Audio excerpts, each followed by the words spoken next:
kedatangan tamu spesial banget. Pakai telur nggak? Pakai telur dong. Kalian pedasnya sedikit aja ya. Tuh kan belum apa-apa udah rame ya. Sesimpel itu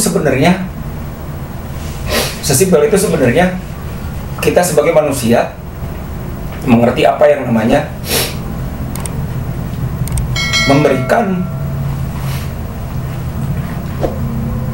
rezeki yang diberikan oleh Sang Maha Pencipta.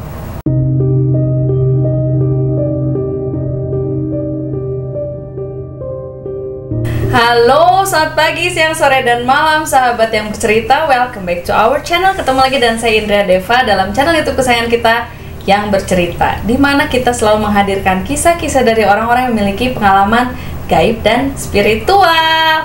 Wow. Hari ini kita kedatangan tamu spesial banget. Pakai telur nggak? Pakai telur dong. Kalian pedasnya sedikit aja ya. Tuh kan belum apa-apa udah rame ya. Jadi kalian generasi 90-an pasti tahu dong. Generasi 90 bukan? Ya.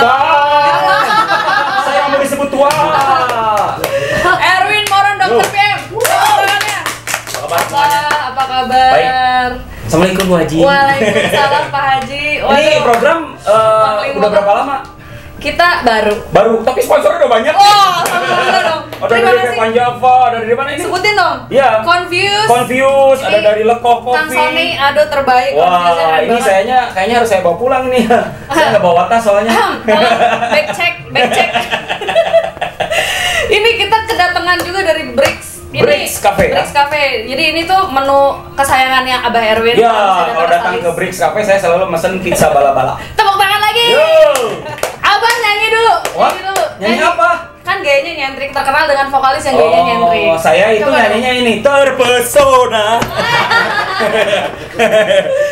Aduh nyaman banget, thank you udah diajakin ke sini mau jadi narasumber jauh-jauh datang ke Salis Hotel. Terima kasih banget Salis Hotel ya. Kita provide ruangan yang emang benar-benar comfy banget buat kita. Enak ya. banget. Kalau teman-teman pengen tahu, saya di band itu namanya Dr. PM. Lagunya dulu tahun 98 tuh pernah mencoba, 99 Damai Mimpi, album ketiga saya keluar. Jadi keluar dari ex Dr. PM. Iya, ada karena diganti vokalisnya di album ketiga. Jadi album pertama itu pernah mencoba. Kita pernah mencoba satu rasa, nikmati cinta ini. Gitu kan? Beatboxin, ulangi lagi. 3. Buangkanlah sejenak untuk kita, bersama satukan rasa. Keren banget. Terima kasih Abah, ya Allah. Jadi gini Mbah, jadi karena kita channel YouTube yang bercerita ini, kita menghadirkan kisah-kisah dari orang-orang yang memiliki pengalaman gaib dan spiritual. Wow. Tapi bukan hanya gaib ya. Saya rada merinding ini ya. Spiritual juga. Oh, spiritual juga. Oke. Jadi supaya sahabat yang bercerita tahu sisi lain dari Abah Erwin seperti apa. Boleh dong pertama-tama diceritakan dulu profilnya. Tapi ngomong-ngomong bahasa Abah itu teh jadi ke umur gitu ya. Om aja lah. Ya udah deh. Enggak. Satu episode ya Om Erwin. Kang Erwin. Lo Abah jadi kayak Abah. Requestnya on frame lagi. Ini ngomong-ngomong Abah kan ada yang lebih tua dari saya gitu, banyak sekali. Ya Kang Erwin. Ya, jadi profil saya itu seniman, musisi, dan sekarang mungkin lebih ke, kalau disebut mentor sih enggak ya, tapi lebih disebut kreator, movement creator lah jatuhnya. Jadi karena ada pengalaman industri yang saya tahu secara mainstream, karena jujur dulu saya ke Jakarta itu nggak mau jadi artis. Artis itu efek. Efeknya kita ke Jakarta dan masuk ke industri mainstream itu pasti jadi artis dan terkenal. Tapi itu yang bukan tujuan saya. Tujuan saya adalah belajar sampai akhirnya matang di industri entertain, baik dari musik dan entertain yang lain, ada acting, host dan lainnya. Saya pernah nyoba itu, tapi lebih concern sih ke musik. Nah, itu ilmu itu akan saya bawa ke rumah tempat saya dilahirkan, yaitu tadi Bandung Raya lah ya. Ngambil Bandung Raya, Cimahi, Kota Bandung, Kabupaten Bandung Barat, Kabupaten Bandung. Nah, itu ilmu yang saya mau terapkan sebenarnya, yang akhirnya kebanyakan mereka manggil saya tuh sekarang banyak untuk workshop memberikan ilmu tentang musik industri mainstream, terus bagaimana membuat racun di lagu, terus saya juga bikin program-program nge-collect para talenta-talenta, dan akhirnya saya bikinin album. Ada beberapa album yang dari teman-teman musik indie malah di Jawa Barat yang masuk waktu itu, saya collect dan saya kasih ke mereka untuk mereka mulai industri berjualan album kita gitu, albumnya yang saya packaging. Dan itu udah berjalan beberapa tahun lalu udah mulai jalan. Cuman kan kondisi yang saya jalanin kan masih memakai cara yang indie. Jadi indie itu saya nggak berpikir sebuah label. Kalau label itu kan memang agak berat karena harus ada building, harus ada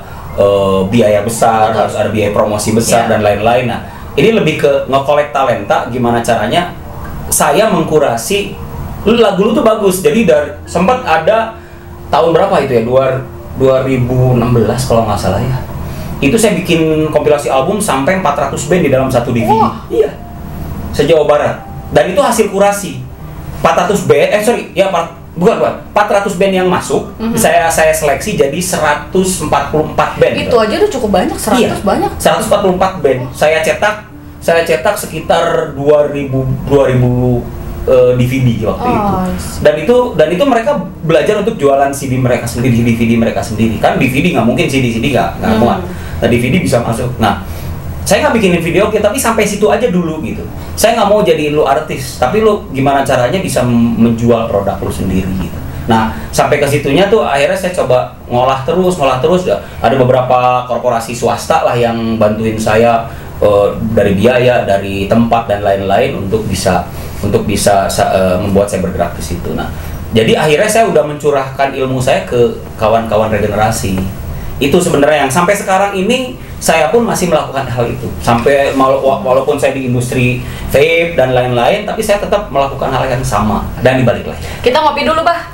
Kita dapat kopi dari Leko Coffee. Saya tahu ini gila, waktu itu 2018. Dari 2018 saya sudah mencoba si Leko ini. Itu udah waktu itu acara ngopi Saraosna di Gedung Sate waktu itu. Terkenal banget loh. Leko ya. Karena memang sesuai namanya ya, dia kental ya. Leko tuh bahasa Sunda kan kental. Ya, Kang ya, kental, rasanya tuh bener-bener kerasa semua leko. Kalau orang Sunda bahasanya leko. Ini asik, packagingnya bagus. Sambil kita icip, sambil kita ngobrol ya. Ayo, boleh. Boleh, mangga tuh yang ini sepuh dulu. Tuh kan dibilangin sepuh lagi. Ngomong sepuh lagi nih. Wah, ini packaging asik nih. Ini gorengan bala-bala, makanan khas orang-orang Jawa Barat. Aku mah jaim aja ya, dikit aja ya. Orang mah tuh kudu jaim, dahar mah. Nanti di balik layar aja aku mah jaim. Nanaknya. Nah, Bah, sambil cerita, Bah, saya pernah dengar salah satu berita ya. Pernah dengar dan saya memang pernah browsing juga. Waktu itu Abah pernah jalan-jalan ke Gunung Halimun. Nah, itu pakai baju pangsi. Itu hoax. Serius? Serius? Baru ngobrol itu gua hoaxin. Hoax. Karena malas penjelasannya rada panjang nih. Nah, ya. Jadi di tahun puntennya sadayana sepuh ieu nyarioskeun sadayana. Jadi di tahun 2010 saya tiba-tiba bertanya ke ibu saya tentang nama trah. Tiba-tiba nggak tahu apa, tahu nanya aja. Kita tuh punya trah nggak sih gitu? Karena waktu itu saya lagi senang browsing tentang budaya Sunda gitu. Ternyata kenapa banyak orang yang punya belakangnya trahnya mereka gitu. Banyak lah ya, para petinggi aja yang Kartasasmita lah, ada yang Wiranata Kusuma lah, ada yang apa. Kita punya nggak ya? Karena nenek saya itu namanya Nyimas. Nenek saya Nyimas Sukayah namanya, dari Garut waktu itu. Dah berarti kalau ada Nyimas kan semua orang ada yang ada terahnya tuh ada Nyimas gitu kan. Ini berarti pasti ada nih gitu. Nah, akhirnya saya tanya ke ibu saya, kita punya terah nggak? Terah dari siapapun aja gitu, mau dari bapak kayak mau dari mama gitu. Nah, akhirnya mama saya cerita ada terah namanya Jiwa Praja. Nah, saya kan belum nanya tuh Jiwa Praja tuh apa gitu. Yang penting saya tahu dulu gitu, Jiwa Praja. Oke, udah gitu. Setelah ini saya nyoba nih, saya pakai ikat aja nggak bisa kan. Jadi cuman coba-coba aja, saya pengen beli pangsi di jalan raya tuh banyak kan yang jualan pangsi tuh. Karena lagi senang banget orang pakai pangsi, asik juga ya. Coba, karena dulu zaman kecil tuh saya udah mulai jaipongan waktu kecil. Oh, memang seniman dari kecil ya? Sayanya aja, tapi orang tua saya nggak ada yang seniman. Cuman ternyata di runutan Nyimas itu ternyata banyak yang seniman sebenarnya. Oh, nah, iya. Cuman kan kalau trah itu kan saya juga kalau kita flashback, saya juga waktu itu belum paham banget tentang kebudayaan, Kasundaan dan lain-lain. Nah, akhirnya saya coba nanya ke orang yang saya kenal. Orang yang saya kenal itu yang saya coba tanya adalah ke Mang Budi Dalton. Jadi akhirnya saya coba nanya, jiwa praja itu apa sih, Kang? Saya pengen nanya dulu. Nah, akhirnya saya datang ke rumah Kang Budi, dikasih tahu jiwa praja itu jiwanya para raja. Waduh, bahasa jiwanya para raja itu kan berat ya. Berat. Wah, kok berat banget ya. Tapi runutannya kan saya juga pengen paham. Cuman nanti juga kata Kang Budi, nanti juga ketemu sendiri. Kalau sudah mulai bertanya, biasanya diarahkan. Ya saya juga santai aja gitu kan, biasa aja, kerja biasa. Tiba-tiba di tahun 2010 itu tahu-tahu saya disuruh jadi pemeran seorang adventure yang mencari ilmu silat Nusantara. Ilmu bela diri Nusantara. Jadi saya dipanggil untuk jadi belajar silat. Karena apa? Karena katanya saya sudah pakai pangsi. Padahal kan baru belajar pakai pangsi. Nah, teman-teman saya itu akhirnya coba saya kan belum posting, tapi kalau mereka tahu, itulah arahan kan. Akhirnya saya coba, ya udahlah, maulah. Cuman saya nggak bisa silat, ya enggak, nanti diajarin. Jadi trackingnya itu mau dijual ke Discovery Channel kalau nggak salah ya, Eastern Warrior namanya. Menarik. Eastern Warrior. Nah, akhirnya saya coba ikutin alur cerita mereka, skenario mereka adalah adventure naik motor. Naik motor itu bener-bener perjalanan yang saya nggak pernah sangka-sangka. Jadi perjalanan ke Pelabuhan Ratu, naik motor mulai dari Pelabuhan Ratu, saya jalan berapa jam ya? Sekitar 4 jam ke atas. Dan itu jamnya mulai saya start itu jam 8 malam. Jam 8 malam saya mulai start dari Pelabuhan Ratu. Kayaknya nggak ada perlu dari Pelabuhan Ratu, udah lumayan lama sih. Startnya di Pelabuhan Ratu kalau nggak salah. Saya naik mobil dulu waktu itu. Start udah pakai jalan. Ada 4 motor saya cc-nya cuma 750 cc, yang lainnya 1000 cc. Saya ditinggalin, udah masuk ke tengah hutan daerah Cisolok, dan saya nggak tahu arahnya kemana, dan hujan gerimis dan nggak ada orang. Itu pakai kamera di depan, GoPro dan lain-lain, udah nggak ada kamera. Dan akhirnya gue jalan sendiri nih, maksudnya apa ya? Kok saya diarahin ke sini dan ditinggalin gitu. Akhirnya nyampe juga lah, jam subuh nyampe saya ke. Berarti berapa jam perjalanan itu? Iya, karena saya berhenti. Oh. Ya. Orang udah duluan, saya masih belum nyampe karena saya nggak tahu kok harus ada jalan ke wilayah sini gitu. Nah, akhirnya coba saya ikutin aja deh, apakah ini, saya nggak ngeh juga apakah ini memang jalan yang saya pernah nanya masalah trah, terus akhirnya diarahin ke sini. Ya udah, nggak apa-apa, saya ikutin aja. Nyampe, ketemu di sana. Sebelum saya nanya trah, saya flashback lagi ya. Saya pengen belajar karinding waktu itu, dan saya nggak punya guru. Saya nggak mau diajar sama Man Jasad, nggak mau sama Kimo, nggak. Jadi saya belajar di YouTube channel, saya buka karinding, belajar karinding gitu ya. Sebelum saya nanya trah ya, belajar karinding, saya lagi senang karinding sama pangsi waktu itu. Belajar di YouTube, ada satu orang yang mukanya segini, lagi mainin karinding, tang, mukanya segini, nggak pakai muka full. Saya belajar, ini nih karena deket kan jaraknya. Saya belajar, gitu, Nah, saya bajuin lagi cerita yang saya naik motor ya. Naik motor, nyampe lah di Kasepuhan Cipta Gelar.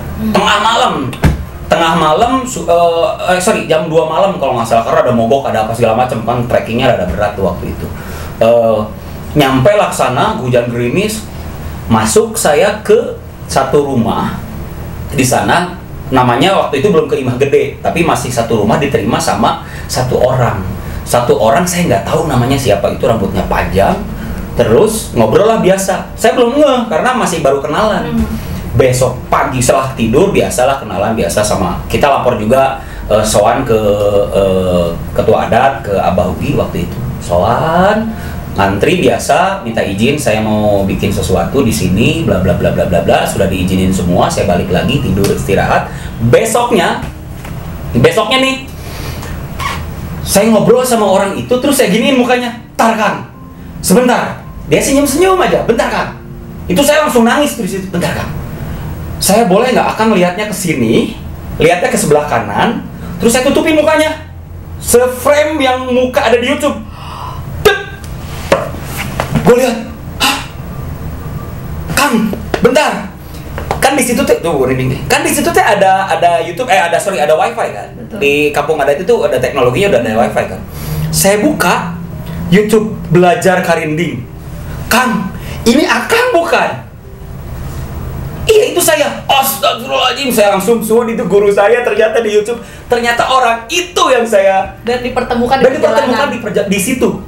Dipertemukan awal itu sama namanya Kang Yoyo Yogasmana. Nah, dari omongan itu, "Akang tuh dari mana aslinya di sini?" "Bukan Kang Erwin, saya di Bandung." Dia tuh jadi panitra, jadi sekretaris lah di sana ya, di Kesatuan Cipta Gelar untuk orang-orang tamu yang dari kota, biar bisa bertemu sama dia. Ternyata dia emang orang Bandung. Dia kuliahnya di UPI, jurusan musik. Saya bilang, "Kita flashback Kang, kita pernah ketemu di YouTube." "Bukan, kita pernah ketemu waktu itu." "Di mana?" "Di kampus." "Hah? Kapan?" gitu.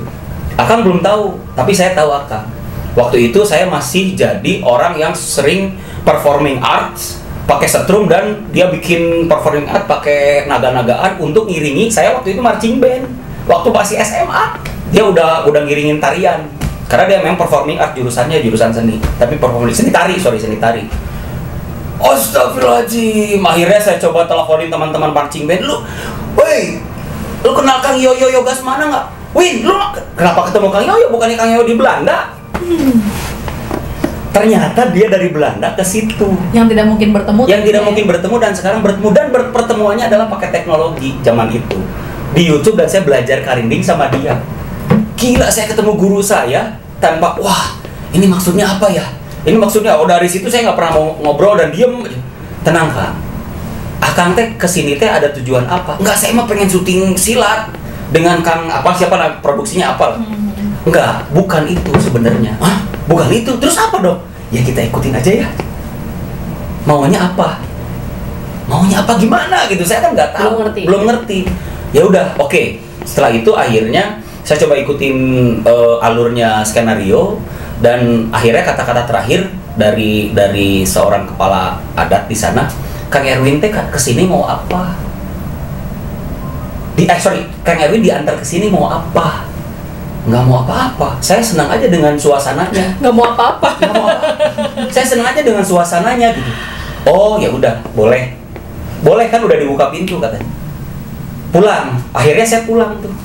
Ya udah, kalau gitu kita pulang dulu, udah beres semua. Kang diantosnya Kang Yoyo dengan kayak pertemuan yang udah lama banget gitu, nggak ketemu, dia nangis, saya juga nangis. Padahal syuting di sana cuma 2 hari, tapi udah kayak bertahun-tahun gitu. Saya pergi, aduh ini kenapa kok sedih banget ya, saya mau pulang gitu. Kok saya kayak dia mau pulang, maunya digoyang, nggak mau pulang. Biar nggak sering-sering gitu lah. Iya, Bang. Nggak lama dari situ, keinginan saya untuk balik ke sana gede banget. Di rumah pun saya bilang, saya harus ke sana. Kenapa ya? Apakah saya memang harus belajar mulai dari atas dulu terus ke bawah? Oh, itu pergolakan yang harus saya coba saya harus coba jalin gitu. Saya coba cari. Tapi bukan nyari ya, tapi saya let it flow aja lah gitu. Akhirnya memang saya pergi lagi dan pakai bis. Nggak pernah pakai mobil sendiri karena kan jauh, capek nyetir kan. Saya nggak pernah ke Pelabuhan Ratu pakai mobil sendiri, dan Pelabuhan Ratu pun saya masih berpikir dulu Pelabuhan Ratu saya masih SMA gitu. Sekarang mah aduh malas udahlah pakai bis. Dan yang kerennya lagi adalah saya naik bis selalu begini. Saya naik bis bayar tidur. Padahal udah tidur pulas. Kan tidurnya pas 8 jam, nggak ngantuk dong. Saya pengen lihat suasana dong. Bayar tidur. Udah bayar. Tahu nggak bangunnya di mana? Di mana? Di Terminal Sukabumi. Hah? Kok udah sampai Sukabumi lagi? Kebayang nggak tentang geografi. Kebayang nggak? Jauh kan? Satu, berarti kan saya harus naik ke pelabuhan tuh naik bis lagi. Offset. Udah seneng, udah seger kan berarti? Nggak mungkin tidur lagi dong, udah tidurnya pulas sampai Sukabumi. Bayar, naik bis, bayar, tidur lagi. Cukup pelor banget gitu ya. Emang di set buat tidur Ya biar nggak capek mungkin ya. Bangun di mana coba? Di mana? Di Terminal Pelabuhan Ratu. Jadi di saat masuk ke Terminal Pelabuhan Ratu, akhirnya kan saya kaget. Kenapa saya tidak menikmati alam ya gitu? Padahal kan perjalanan itu indah. Iya. Tapi kenapa? Ya, akhirnya saya juga ya udahlah nggak usah difikirkan. Karena gila, orang pelor pisan ya gitu. Padahal tidur kan udah berapa jam gitu kan, perjalanan itu lumayan. Bisa sampai 6 jam lah masuk ke situ gitu. Naik bis kan nggak berhenti gitu kan. Tapi saya tidur. Orang jualan aja saya nggak tahu. Orang lain mungkin si kenek yuk jelema pelor pisan gitu ya. Ya akhirnya oke lah. Saya dijemput lah sama Jamang ya dari atas. Jamang, Bang jemputkan saya di Pelabuhan Ratu gitu. Mah nggak, orang jemput kadinya gitu kan biasa bahasa gitu Banten mah. Gitu mah dirinya sekode. Ya orang kadinya, satu buah orang kayak gitu. Ada aksennya. Ada aksen. Akhirnya datanglah Jamang. Jamang saya naik motor. Lewatnya adalah lewat Gunung Halimun. Lewat Gunung Halimun, oke, akhirnya perjalanan dari Pelabuhan Ratu 3 jam lagi ke atas. Wah. Dan itu perjalanan yang benar-benar naik motor yang bukan motor trail, tapi lancar. Karena emang orang sana udah biasa. Orang trail aja jatuh-jatuh ke Gunung Halimun, ini mah santai we gitu. Padahal perjalanan hujan. Wah, orang mah pasti jatuh gitu. Ini mah enggak, cuek karena udah tahu treknya mungkin mereka dan mereka juga sudah diizinin sama bahwa saya akan ke sana. Akhirnya saya datang ke Cipta Gelar, tepuk tangan semua. Akhirnya datang juga yang ditunggu-tunggu. Wah, saya langsung ngapain? Kenapa kok pada menyambut begini ya gitu. Ya, itulah yang akhirnya saya coba telaah bahwa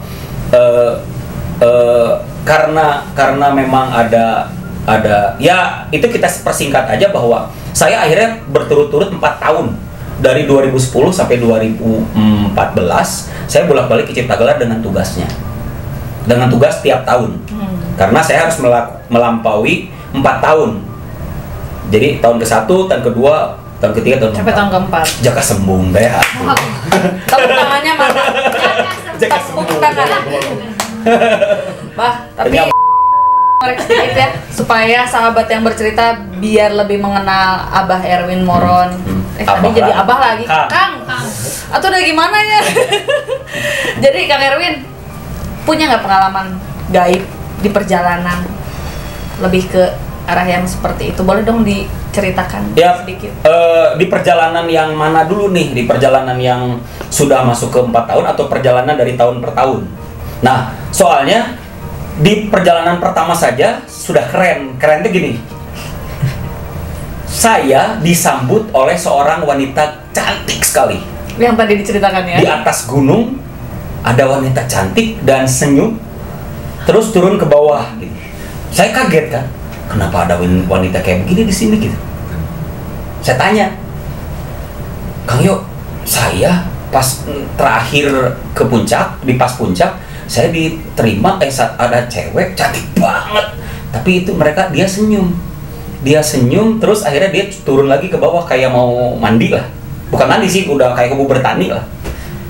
Tapi kok jam segitu gitu? Kan nggak jam segitu, kirain pulang gitu. Mereka cuma senyum aja. Kalau di hotel, jawaban orang Bandung yang di sana kan, kalau ke hotel kan ada welcome drink. Welcome drink, oke. Kalau di sini ada welcome girls. Dan jadi, tapi itu disambut lah ya. Ya, tapi itu disambut dengan indah dan jadi dibersihkan di sungai besar di bulan Mulut. Sungai besar banget dan jam 12 malam turun ke bawah. Itu emang banyak yang dibumbang. Banyak banget yang dibumbang, ada 30 orang yang turun ke bawah karena mereka juga pengen dibumbang. Ada yang dari Bogor, ada yang dari mana-mana tuh pada datang. Salah satunya saya. Saya turun juga udah mulai dibumbang tuh dibumbang tuh dibersihinnya pakai golok. Dibersihin, dibeset-beset pakai golok. Awalnya nggak tahu, ini baru kasih. Saya kaget juga. Oke, stop, mangga sedayana ada baris kolot. Aki Karma kalau nggak salah waktu itu. Turun ke bawah semua dengan air yang dingin gitu kan. Wah, tiris pisan gitu kan. Orang kota deh aja. Ini naonannya tiris gitu, tapi semua turun. Saya paling terakhir turun. Ayo Win, turun Kang Mangga. panggilnya di depan. Ya, gitu. Pas turun hangat ade. Ya pas turun hangat. Bener hangat airnya. Hangat. Lah kok hangat ya? Ya udah, saya diem aja. Oh, ada tuh. Padahal air tiis mah, dicapak ke tiis. Tapi pas turun, pas awal mah dingin, Pak. Tiris.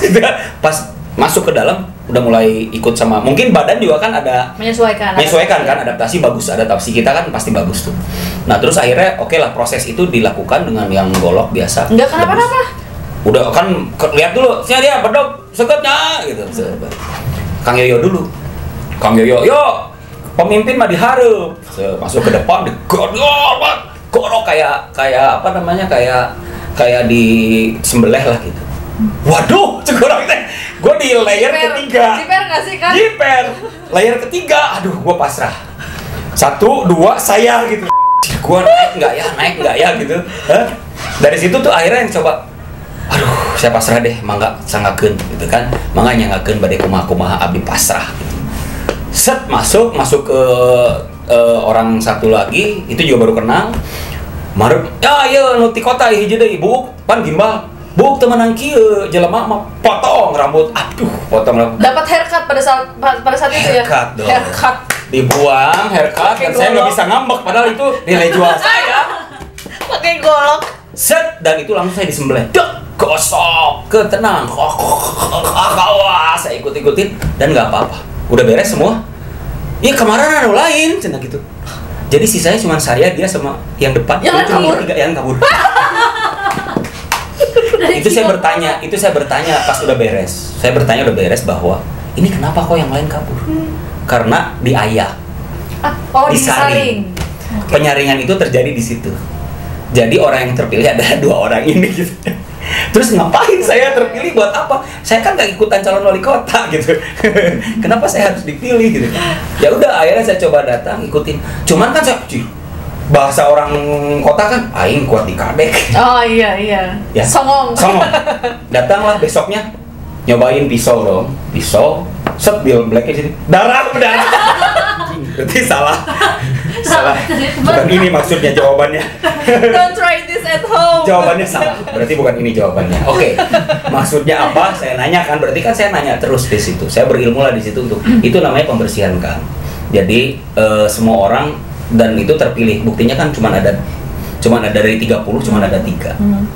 Nah, akhirnya saya coba telaah dulu. Oh iya, pembersihan. Berarti maksudnya apa gitu kan. Selalu saya maksudnya apa biar saya terus bertanya dan saya mencari jawabannya. Nah, dari situlah mulai. Atau sekarangnya geningan mong duaan cenah gitu. Atau satu aya nama orang nugas be gitu nya. Orang nugas naon kok udah ada PR gitu belum ada apa-apa. Saya juga saya kan tidak berguru silat di sini gitu kan. Ternyata adalah nugas secara keilmuan rohani ya. Spiritual. Jadi dari situlah mulai saya belajar apa yang namanya sengkedan sawah. Pelajaran pertama adalah jadi petani.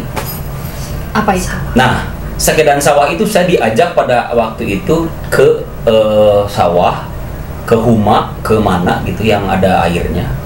Dan saya diajak ke atas bahwa yuk kita jalan ke atas besok. Jalan ikutin baris kolot dan petani. Tek jalan ke atas. Terus Kang belajar ngesiancai atau ngisi air. Air kan paling atas tuh. Itu gunung paling atas loh. Jadi ujungnya Gunung Halimun itu ada Kasepuhan, berarti tidak ada ujungnya lagi. Betul. Itu air dari mana? Ya, berarti kan airnya rezeki.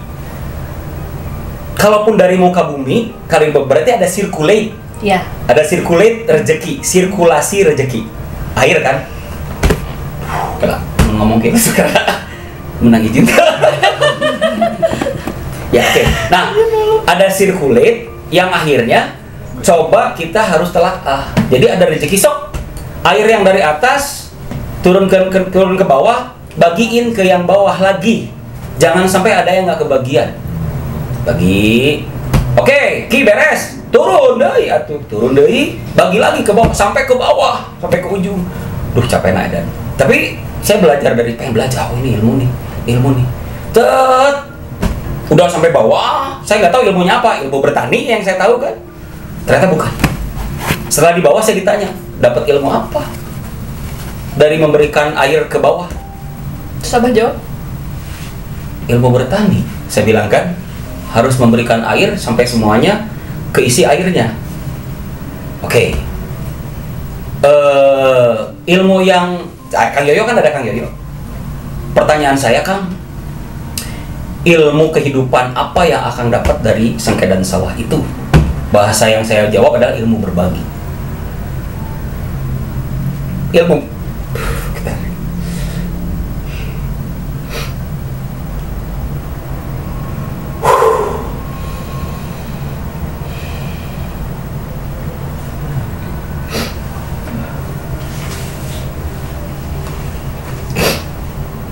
Minum dulu Kang.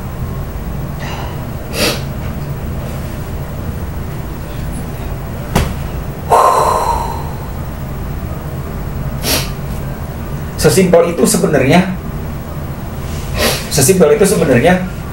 kita sebagai manusia mengerti apa yang namanya memberikan rezeki yang diberikan oleh Sang Maha Pencipta. Tidak menilai angka, tapi di saat para pemimpin, seorang ayah, seorang direktur, seorang bos besar, seorang orang kaya, seorang sultan harus berbagi rezeki yang diberikannya merata, yang pada akhirnya kita merasakan bersama dari atas sampai ke bawah. Kalau ilmu kehidupan itu dipakai oleh diri kita, mungkin kita semuanya akan mempunyai rotasi yang sempurna. Semuanya panen, semuanya makan, semuanya hidup dengan bahagia. Itu yang disedihkan oleh para leluhur kita sebenarnya. Kenapa orang setelah diberikan rezeki, selalu di saat ada musibah atau apapun selalu menyalahkan Sang Pencipta? Padahal Sang Pencipta itu adalah bukan Maha Pemarah atau bukan Maha Pendendam, tapi Dia Maha Pemberi. Itu yang benar-benar selalu dikamuflase gitu. Kenapa kalian jahat kepada Sang Pencipta sebenarnya? Leluhur-leluhur kita juga pada akhirnya punya kesedihan yang sama seperti tadi yang saya rasakan gitu. Mereka tidak tahu, tapi leluhur tidak bisa berbuat apa-apa selain memberitahukan lewat alam. Karena mereka yang saling bersinergi dengan itu. Ada angin, ada api, ada air, ada tanah. 4 ini yang akhirnya unsur yang membuat kita berotasi, jadi kita hidup. Tapi kenapa mereka sangat serakah merusak itu, dan akhirnya kita sendiri yang rugi? Kita meminta tolong ke siapa? Nggak bisa. Di saat kita bertanya ke para leluhur pun mereka cuma tersenyum. Ya itu salah kalian.